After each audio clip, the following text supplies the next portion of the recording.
Welcome. Today we will be taking some of the best loved characters and mechanics from the Pokemon games and creating them in D&D so that you can use them in your next campaign.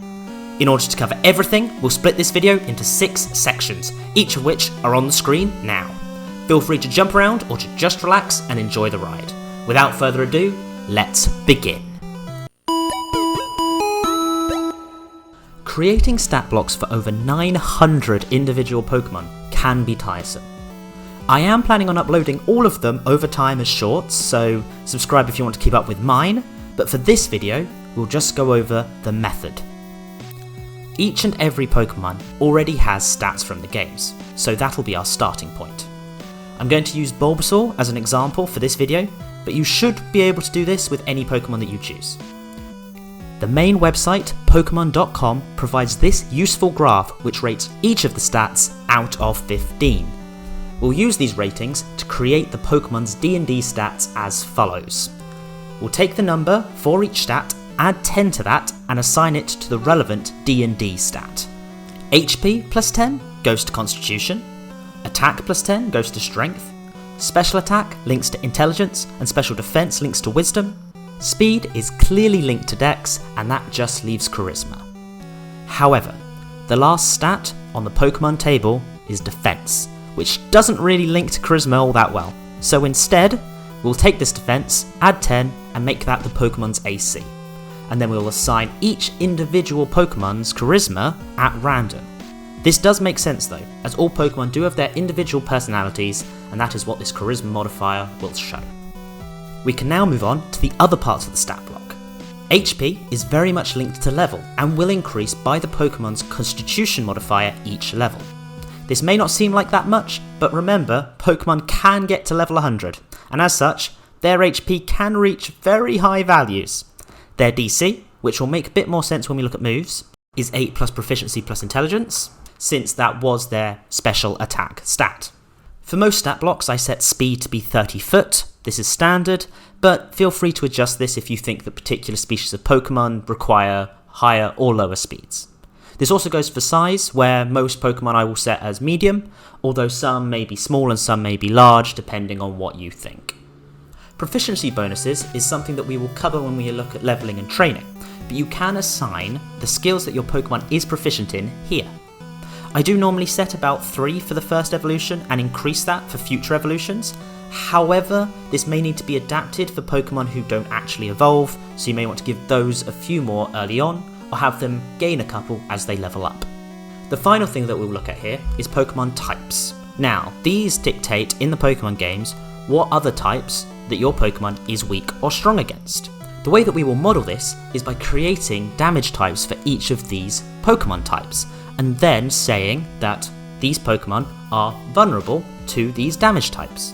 For example, Bulbasaur is a grass/poison type, and as such is weak to fire, so will take double damage from any fire attacks.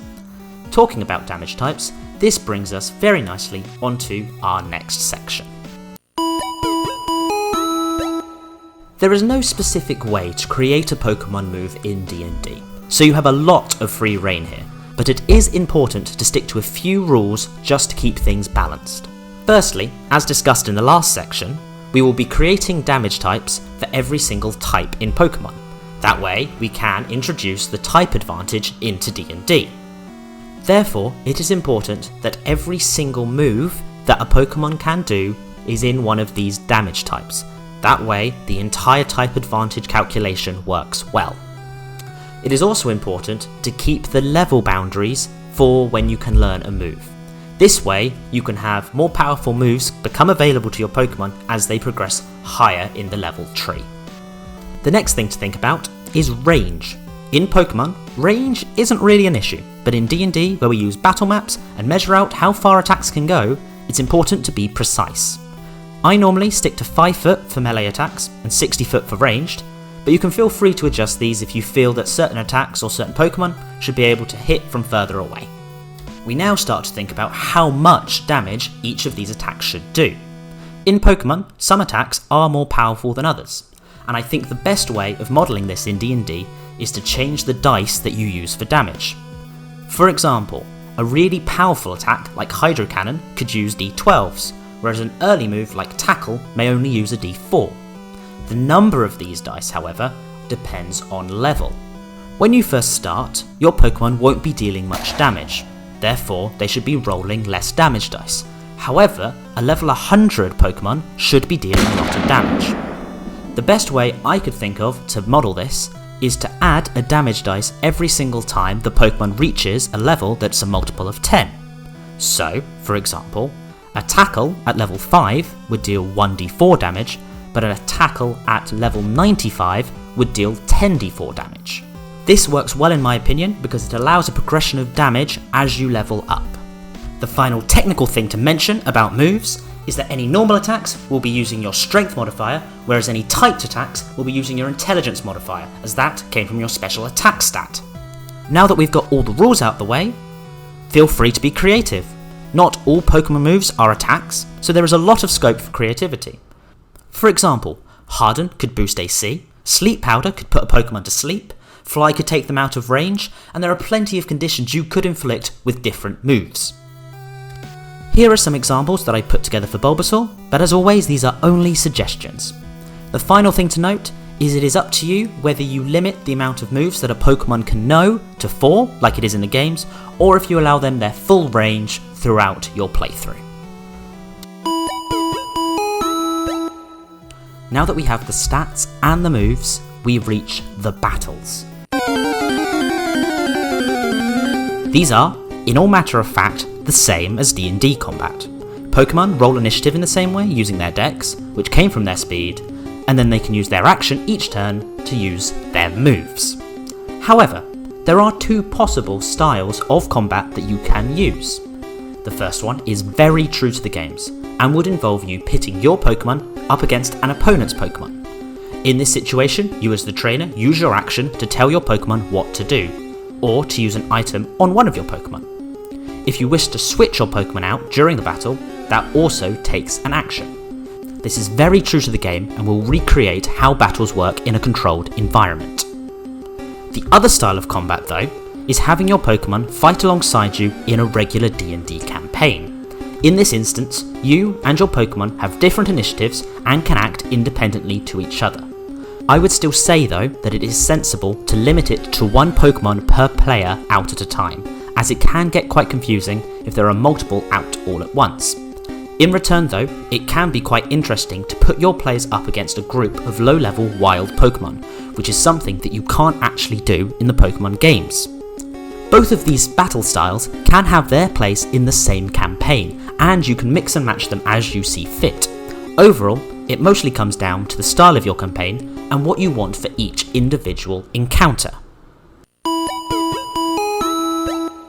So, you come up against a group of wild Pokemon and you see the one that you want to catch.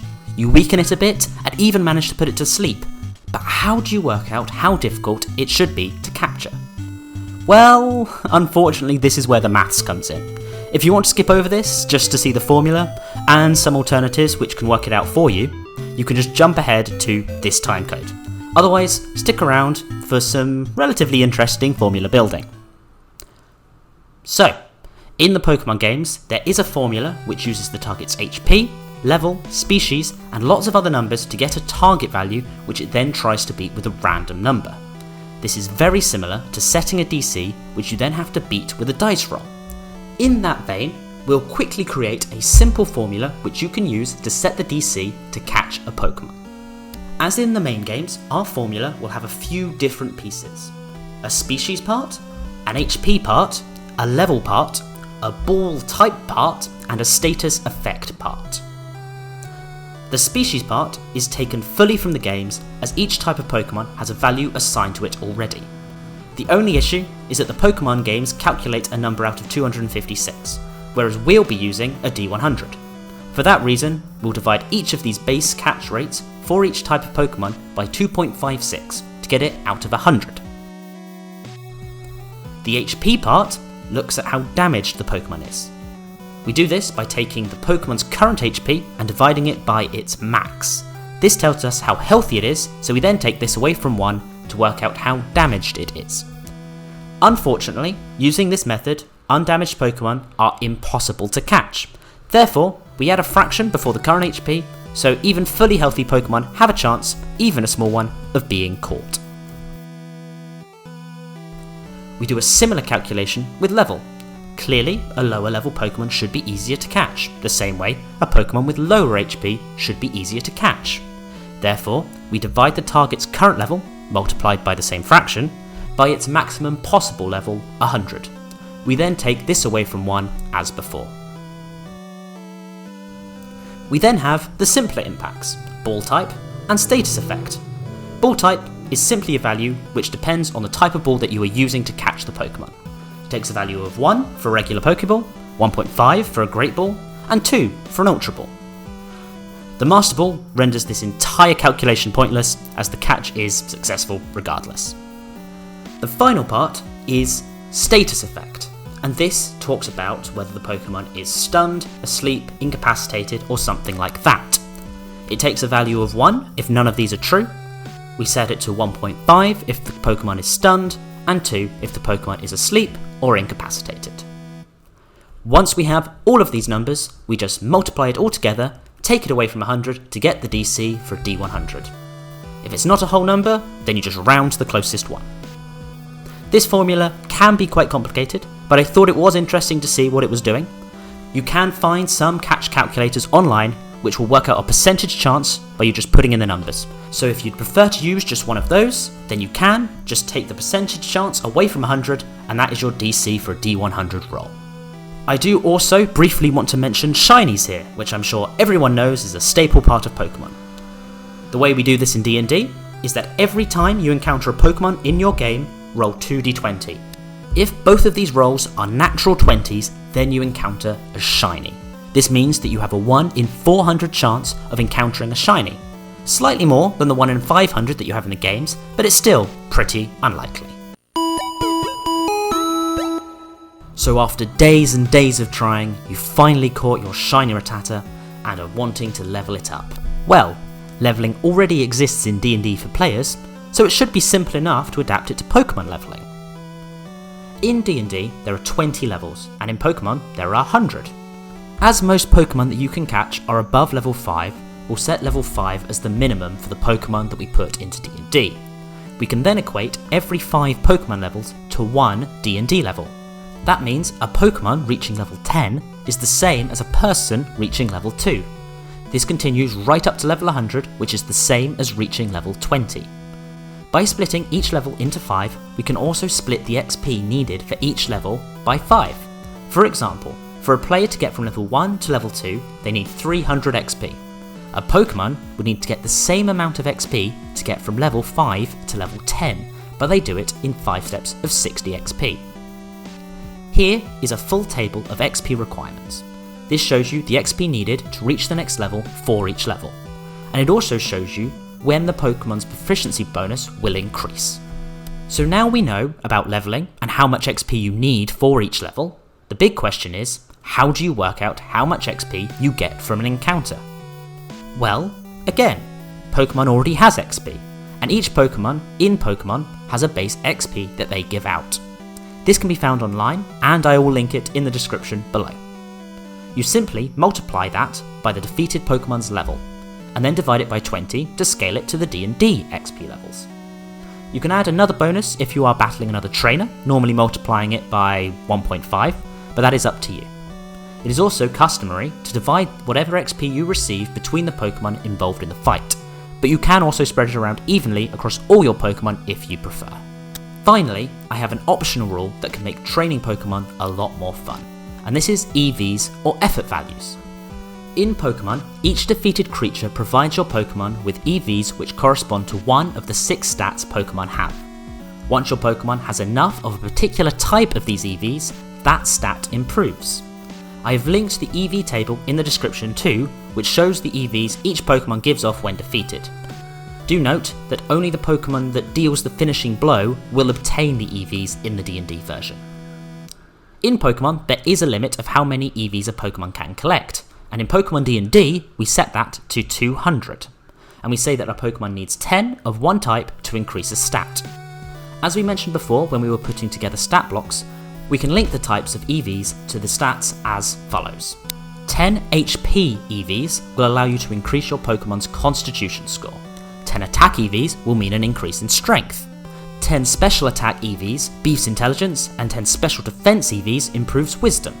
If you get 10 speed EVs, then you can boost up your dex, and finally 10 defense EVs means an increase in AC.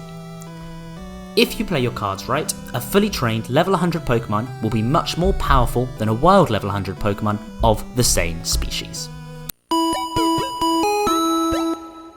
This brings us onto the final part of the video, evolution.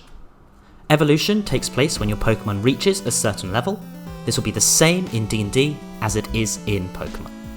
When your Pokemon evolves, you take on the new stat block with the stats of the evolved version. It is worth noting that your Pokemon will keep its Charisma score and any improvements that it has got due to its EVs.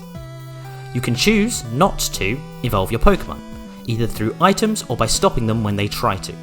If you do this, their stats will remain the same and they will try again when they next level up. So, there we have it. Everything you need to know to put Pokemon into your D&D campaign. There was a lot of maths in there, but overall, you can take the stats from Pokemon.com to make the stat blocks. You can be creative whenever you create a move. Fighting is very similar to normal D&D fights. You can work out the catch rate by using the formula or an online calculator. Leveling up works similar to how it does in D&D. You calculate XP for battles with a simple formula.